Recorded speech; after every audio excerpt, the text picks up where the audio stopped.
Malapit na siguro nating makita si Lucena City Mayor Mark Alcala kasama ang mga magulang ng aktres na si Catherine Bernardo o si Catherine na kasama naman ang mga parents ni Mark.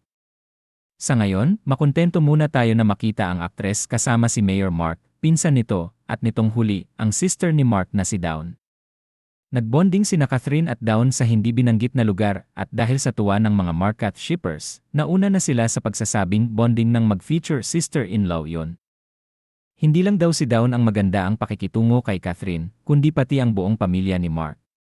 Kaya nga ang wish ng mga fans ay may lumabas na photos o video na magkasama si Catherine at ang Alcala family, at si Mark kasama ang Bernardo family. Comment ng mga fans, mabilis daw na nagkasundo sina Catherine at Dawn dahil pareho silang sporty.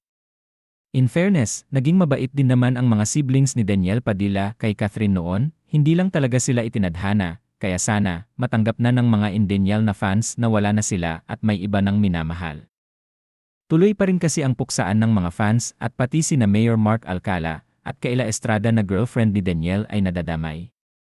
Maging masaya na lang sana ang mga fans na maligaya na sina Catherine Bernardo at Daniel Padilla sa bago nilang pag-ibig.